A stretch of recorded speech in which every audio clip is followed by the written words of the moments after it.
Trump के tariff का झज्जर में असर, स्वदेशी जागरण मंच के साथ सड़कों पर उतरे व्यापारी, विदेशी चीजों के बहिष्कार का किया आह्वान।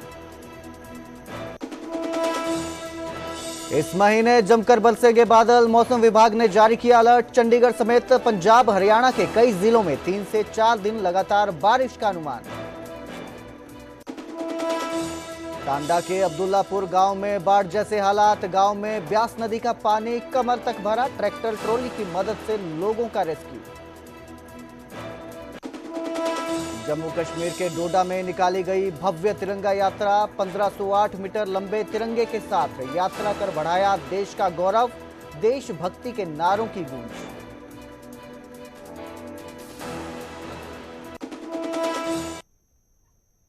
पतंजलि गाय का घी, मां का भरोसा, प्यार से परोसा।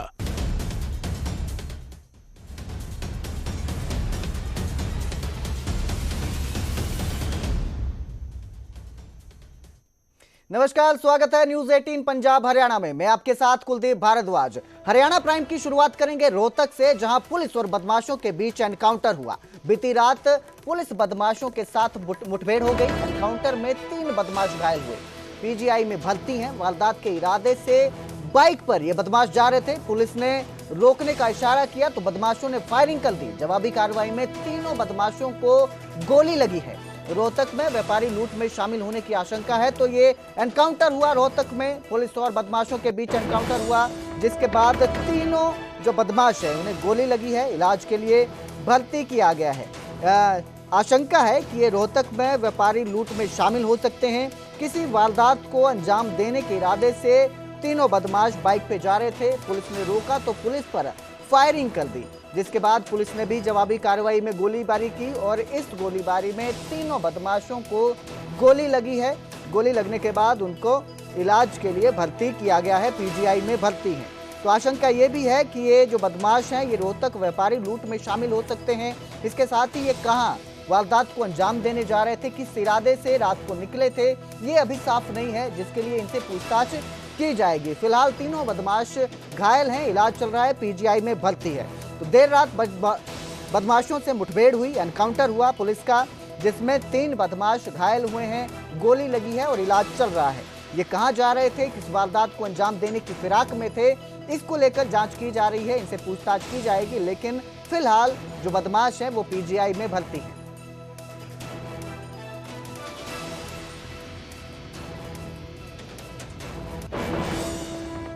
तो वहीं गुरुग्राम में किन्नरों ने जमकर बवाल काटा। पुलिस की गाड़ी में तोड़फोड़ की, पुलिस कर्मियों के साथ मारपीट की। डीएलएफ पुलिस स्टेशन की यह घटना है। 2 किन्नरों की गिरफ्तारी के बाद थाने में जमकर हंगामा किया, जिसके बाद पुलिस ने 9 किन्नरों को गिरफ्तार किया है। इनको गिरफ्तार कर जांच शुरू की गई है। किन्नरों ने पुलिस पर बेवजह मारपीट का आरोप लगाया है। गुरुग्राम के डीएलएफ फेज 2 थाना में सोमवार को किन्नरों ने खूब बवाल काटा। साथ ही किन्नरों की गिरफ्तारी की खबर के बाद किन्नरों ने थाने में जमकर हंगामा किया।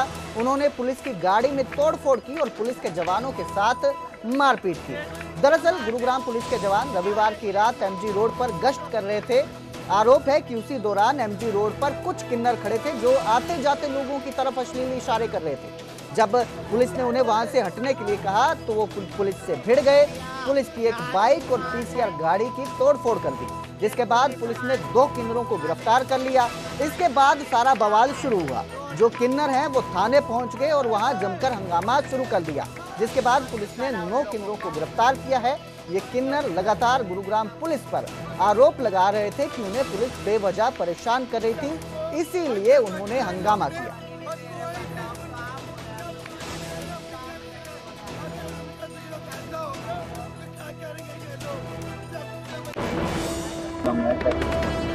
देखिए, गुरुग्राम पुलिस अपने यहाँ के सिटीजन्स को लगातार सुरक्षित एक वातावरण देने के लिए प्रतिबद्ध है। पिछले कुछ समय से एमजी रोड के आसपास कुछ रेजिडेंट्स की काफ़ी कंप्लेंट्स आ रही थी कि रात्रि और अर्ली मॉर्निंग आवर्स में कुछ लोग हैं जो वहाँ पर खड़े होकर के कुछ अश्लील इशारे करते हैं। तो समय समय पर इन लोगों को गुरुग्राम पुलिस की अलग अलग टीमों के द्वारा यहाँ से हटाता जाए, ये इनको हटाते रहे हैं। तो आज सुबह अर्ली मॉर्निंग आवर्स में करीब 3-4 बजे के आसपास में गुरुग्राम पुलिस की एक राइडर थी डीएलएफ फेज 2 की, उनके द्वारा वहाँ पर पेट्रोलिंग की जा रही थी और इसी पेट्रोलिंग के दौरान करीब 8-9 लोगों के द्वारा उनसे बदतमीजी की गई और इसी दौरान उनके द्वारा एक सरकारी एक बाइक थी जिसको कुछ नुकसान पहुँचाया गया था। गुरुग्राम पुलिस के द्वारा इस मामले में एफआईआर रजिस्टर कर ली गई है। एफआईआर रजिस्टर करने के बाद जिन 9 लोगों के द्वारा वहाँ स्पॉट पर इस वारदात को अंजाम दिया गया था, उनको पुलिस के द्वारा गिरफ्तार कर लिया गया है। उनको आज कोर्ट में पेश किया जाएगा और पेश करने के बाद जो फर्दर लीगल प्रोसीडिंग है वो इस केस में वो की जाएंगी। और अब जिक्र चंडीगढ़ पीजीआई का, जहां हड़ताल करने पर बैन लगा दिया गया है। पीजीआई कर्मचारियों पर 6 महीने के लिए एस्मा लागू किया गया है। चंडीगढ़ प्रशासन ने पीजीआई में हड़ताल पर रोक लगाई है। हरियाणा एस्मा के तहत पीजीआई में सख्त कार्रवाई होगी। पीजीआई में 6 महीने तक हड़ताल पर प्रतिबंध है। हड़ताल की योजना और फंडिंग पर भी सजा होगी। पंजाब एस्मा खत्म कर हरियाणा एस्मा लागू किया गया। स्वास्थ्य सेवाओं में बाधा डालने वालों पर कड़ी कार्रवाई की जाएगी। पीजीआई में जनहित में हड़ताल रोकने का आदेश है। इस खबर पर ज्यादा जानकारी के लिए मेरे सहयोगी उमेश शर्मा हमारे साथ जुड़े हैं। जी उमेश, ये जो एस्मा लागू किया गया है, अब इसके बाद अगर कोई कर्मचारी हड़ताल करता है तो उस पर क्या कार्रवाई की जाएगी? देखिए, पीजीआई में पहले भी जैसे स्ट्राइक जब होती थी तो और हाई कोर्ट का रुख किया जाता था, तो भी हाई कोर्ट ने पहले भी कई बार कहा है कि क्योंकि ये जरूरी सेवाओं में आता है, कोई अस्पताल और इमरजेंसी सेवाओं के एसेंशियल सर्विसेज जो होती हैं उसके अंतर्गत आते हैं, तो यहाँ पर स्ट्राइक नहीं की जा सकती। स्वास्थ्य सुविधाओं को ब्लॉक नहीं किया जा सकता। लेकिन अब 2 जनहित याचिकाएं थी जिस पर हाईकोर्ट ने भी कहा है कि नहीं हड़ताल हो सकती। उसके बाद प्रशासन ने, चंडीगढ़ प्रशासन ने हरियाणा एसेंशियल सर्विसेज एक्ट 1974 के अकॉर्डिंग साफ कर दिया कि अगले 6 महीने तक कोई हड़ताल नहीं होगी और कोई भी अगर कर्मचारी इसका उल्लंघन करेगा तो नियमों के मुताबिक कार्रवाई होगी। तो ये कहीं ना कहीं सख्त फैसला हड़ताल को देखते हुए लिया गया है। जी, बहुत बहुत शुक्रिया इस तमाम जानकारी के लिए उमेश। तो अब देखते हैं कि इसका कितना असर देखने को मिलता है, क्योंकि जिस तरह से निर्देश दिए गए हैं अब हड़ताल नहीं होगी ताकि मरीजों को किसी तरह की परेशानी का सामना ना करना पड़े। ट्रंप के टैरिफ का झज्जर में असर दिखाई दिया। स्वदेशी जागरण मंच के साथ सड़कों पर व्यापारी उतरे। विदेशी चीजों के बहिष्कार का आह्वान किया गया। झज्जर में विदेशी वस्तुओं के खिलाफ रैली निकाली गई। स्वदेशी जागरण मंच का विदेशी वस्तुओं पर विरोध है। व्यापारियों ने विदेशी सामान के बहिष्कार की मांग की है। स्वदेशी अपनाने को लेकर लोगों में जागरूकता फैलाने का भी काम किया जा रहा है। विदेशी कंपनियों के खिलाफ झज्जर में प्रदर्शन किया गया। स्वदेशी वस्तुओं के प्रचार को लोग सड़कों पर उतरे।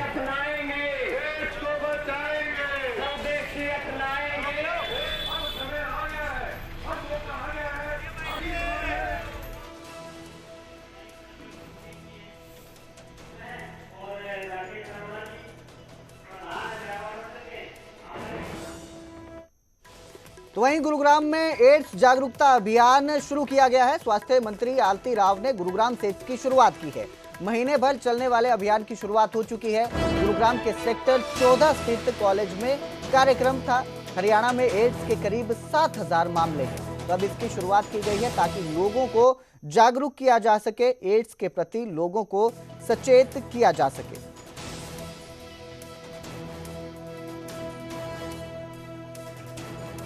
60,000 जो मामले हैं करीब सामने आए हैं हरियाणा में एड्स के।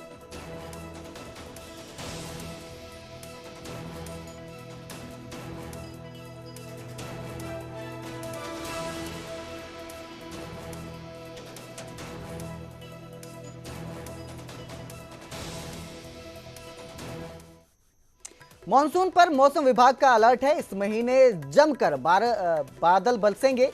मौसम विभाग ने अलर्ट जारी किया है। हरियाणा के कई जिलों में 3 से 4 दिन लगातार बारिश होगी। चंडीगढ़ समेत पंजाब में भी बारिश का अनुमान है। तो इस महीने मौसम विभाग अलर्ट जारी किया है। इस महीने जमकर बादल बरसेंगे। मौसम विभाग ने यह अलर्ट जारी किया है। हरियाणा के कई जिलों में 3 से 4 दिन लगातार बारिश होने का अनुमान जताया गया है। वहीं चंडीगढ़ समेत पंजाब में भी बारिश होगी। तो जमकर मानसून बरसेगा। इस बार खूब बारिश का आसार जताया गया है और 3 से 4 दिन लगातार बारिश होने की संभावना है।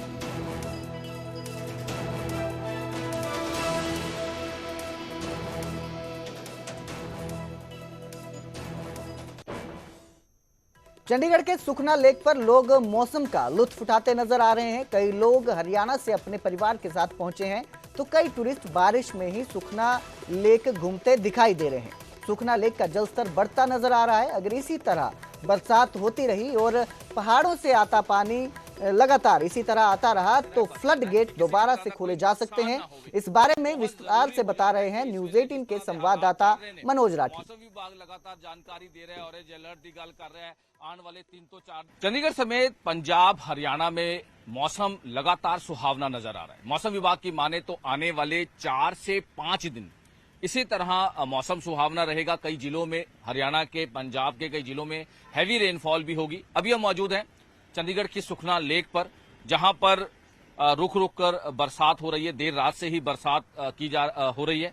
इसके साथ साथ मौसम का मजा भी लोग लेते नजर आ रहे हैं। कई लोग बाहर से जो घूमने आए हैं वो बारिश में ही मौसम का मजा लेते नजर आ रहे हैं सुखना लेक पर। हालांकि इसके साथ साथ बोटिंग फिलहाल बंद की गई है, क्योंकि बरसात में बोटिंग को बंद कर दिया जाता है। लेकिन सुखना लेक का जो वाटर लेवल है वो भी बड़ा है। पिछले 3 दिन, करीब 3 दिन 4 दिन पहले फ्लड गेट खोले गए थे, क्योंकि जो जल स्तर है वो बड़ा था। फ्लड गेट खोले गए थे रात को, पूरी रात फ्लड गेट्स खोले गए, सुबह 4 बजे बंद किए गए थे। इसके साथ साथ अभी भी वाटर लेवल कुछ बड़ा है, लेकिन जैसे ही वाटर लेवल, जल स्तर बढ़ता है तो फ्लड गेट खोले जा सकते हैं। हालांकि मौसम काफी सुहावना बना है। ये पूरा अगस्त का महीना अगर हम बात करें तो इसी तरह मानसून एक्टिव है। आने वाले दिनों में वेस्टर्न डिस्टर्बेंस भी एक्टिव होंगी, जिसको लेकर मौसम विभाग की तरफ से जानकारी दी है। लेकिन साथ के साथ लोग इंजॉय करते नजर आ रहे हैं, मौसम का मजा लेते नजर आ रहे हैं, सुखना लेक पर घूमते नजर आ रहे हैं। यानी कि हालांकि रुक रुक कर बरसात जरूर हो रही है, कभी तेज बरसात होती है, अचानक कभी जो है बरसात धीरे हो जाती है, लेकिन उसके बावजूद लोगों में काफी ज्यादा कह सकते हैं कि मौसम का लुत्फ उठाते नजर आ रहे हैं। चंडीगढ़ की अगर हम बात करें, पंजाब की बात करें, हरियाणा की बात करें तो कई जिलों में मौसम का अलर्ट जो है वो जारी किया गया है, जिसको लेकर मौसम विभाग ने जो नदी नाले हैं उनके पास से भी जाने के लिए जो है वो कहा गया है कि लोगों को बड़ा ध्यान रखने की जरूरत है। तो उधर यमुनानगर में बारिश ने मुश्किल बढ़ा दी है। ग्रामीण इलाकों में 3 फीट तक जल जमाव हुआ। कोट से बकरवाला रोड तालाब में तब्दील हो गया। बारिश में ग्रामीण इलाकों में जल भराव की मार है। जल जमाव में बाइक सवार फंस गए, जिससे काफी परेशानी का सामना उन्हें करना पड़ा। प्रशासन की अनदेखी से ग्रामीणों की मुश्किलें बढ़ी हैं। पुलिया होने के बावजूद पानी निकासी ठप पड़ी है। जल जमाव में विषैले जीव देखकर ग्रामीणों में दहशत फैल रही है।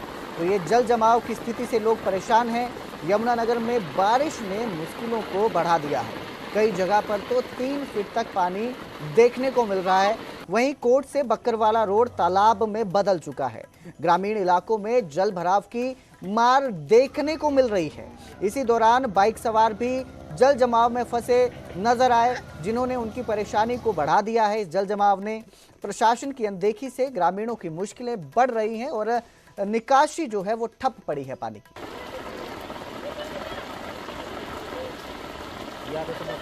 जब ते सड़क बनी थी, जब ते समस्या आया इसके कोई जैसे पुलिया पड़ी है ना यहाँ पर कोई पुलिया तो है। पुलिया में तो पानी जन रहा स्लेब डूब गया, भरी खड़ी रहा पानी। नदी का पानी आवा, नदी तो मेन है या अच्छा। पुलिया लहर की आगे पीछे एक वहाँ मेन नदी तो यहाँ है। यहाँ पर पुलिया की जरूरत है। पुलिया की नहीं, बड़े पुल की जरूरत है यहाँ। पुल की जरूरत है। तो क्या अपील करेंगे? अपील तो यही करांगे भी यहाँ पुल लगना चाहिए, ताकि लोग अनुसुविधा रहा करने बढ़ने की। यो रास्ता नेड़ा पड़ा करने को लेकर खूनी संघर्ष देखने को मिला। बारात से पहले दोनों पक्षों में जमकर मारपीट हुई। दूल्हे के साथ बारातियों पर जानलेवा हमला हुआ। डांस प्रोग्राम शादी की खुशियों में रोड़ा बन गया। दोनों पक्षों में लाठी डंडे और पथराव से हड़कंप मच गया। दर्जन भर लोग घायल हुए, कई की हालत गंभीर है। नल्हड़ अस्पताल में घायलों का इलाज चल रहा है। दूल्हे के पिता को इस मारपीट में गंभीर चोट आई है। पुलिस ने मौके पर पहुंचकर मामला शांत किया। डांस प्रोग्राम को लेकर देर रात 2 पक्षों में मामूली कहासुनी हो गई थी। देर रात तो मामले को शांत करा दिया गया, लेकिन सुबह आज जब बारात की तैयारी की जा रही थी, दूल्हे के सेहरा बंध चुका था और बाराती गाड़ियों में बैठ चुके थे। तभी दूसरे पक्ष के लोगों ने उन पर हमला कर दिया। दूल्हे के परिजनों का आरोप है कि गाड़ियों में से निकलकर बारातियों के साथ मारपीट की गई। दूल्हे के साथ भी मारपीट की। वे दूल्हे के पिता के साथ और परिवार वालों के साथ जमकर मारपीट की गई, जिसके बाद शादी की सभी खुशियों को ग्रहण लग गया। हमले के बाद दोनों तरफ से विवाद ने खूनी संघर्ष का रूप ले लिया और दोनों तरफ से जमकर लाठी डंडे और पथराव हुआ।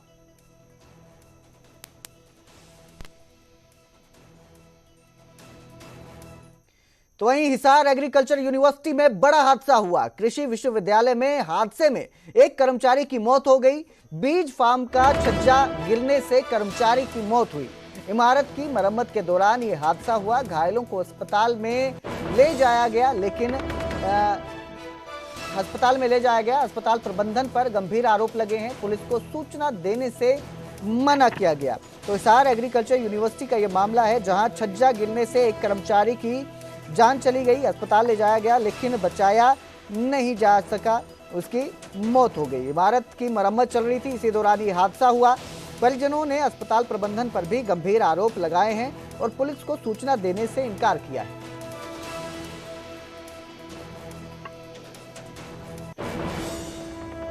बिल्डिंगें हैं तो सरकार को उस पर ध्यान देना चाहिए। हम तो कोशिश यही करेंगे कि देखो हमारा घर का जो बंदा है, हमारा भाई एक्सपायर हुआ है, तो हमें उस चीज़ का दुख तो है ही, साथ में सरकार से अनुरोध करेंगे कि कम से कम उस चीज़ का हमारे को जो है, इनके जो बच्चों में कमाने वाला कोई और नहीं था, वही एक बंदा था जो घर का खर्चा चला रहा था।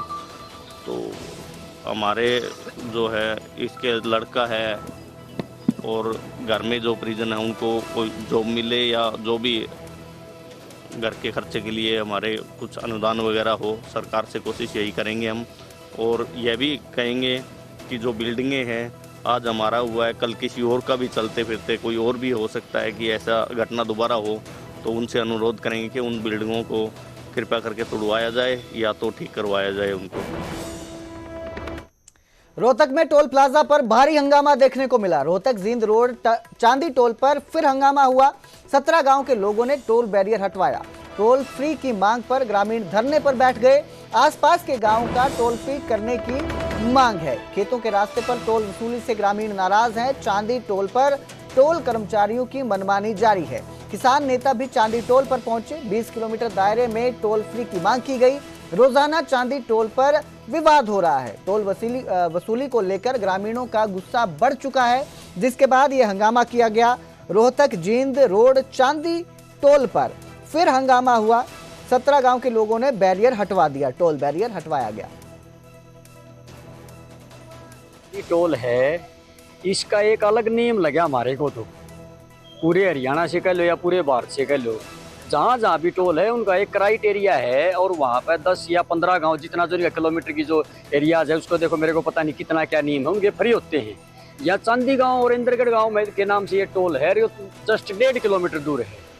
तो यहाँ इनको सबसे पहले तो हम चांदी वाला गहरा नहीं मानते कि इनको टोल लगा दिया। तो यहाँ जो 14-15 गांव ये 10 किलोमीटर के अंदर पड़ते हैं, वो सभी गांव इकट्ठा हुए हैं कि भाई जो जैसे पूरे हरियाणा में टोल फ्री है, 10-15 किलोमीटर है या 10-15 जो गांव है वो हमारे फ्री होने चाहिए। 17 गांव इकट्ठे हुए हैं और सारे की बस एक का मांग है कि भाई एडीसी साहब से मिल लिए, एसडीएम साहब से मिल लिए, कोई समाधान नहीं रख रहा। तो सारे भाइयों का भीतर भी रोष है कि भाई ये गुंडा टैक्स हम नहीं लागण देंगे। तो हमारा तो जब तक समाधान नहीं होता, जब तक टोल फ्री करा दिया, भाई ये जब तक हमारी बात नहीं मानेंगे, हम भी नहीं मानना, भाई टोल फ्री रहेगा। हिसार के Narendra Kumar fit India ambassador बने। हरियाणा के पर्वतारोही नरेंद्र कुमार का यह बड़ा सम्मान है। माउंट एल्ब्रस फतेह करने वाले नरेंद्र सम्मानित किए गए। फिट इंडिया मिशन में नरेंद्र को बड़ी जिम्मेदारी मिली। नरेंद्र कुमार युवाओं को फिटनेस की प्रेरणा देंगे। मिगनी खेड़ा गांव के नरेंद्र को राष्ट्रीय पहचान मिली है। नरेंद्र कुमार ने हरियाणा का मान बढ़ाया। माउंट किलिमंजारो पर नरेंद्र का विश्व रिकॉर्ड है। नरेंद्र ने माउंट किलिमंजारो पर 5 दिन में 2 बार चढ़ाई करके विश्व रिकॉर्ड बनाया है और 15 अगस्त 2021 को माउंट यूनम पर 151 फीट लंबा और 9 फीट चौड़ा भारत का राष्ट्रीय ध्वज फहराया।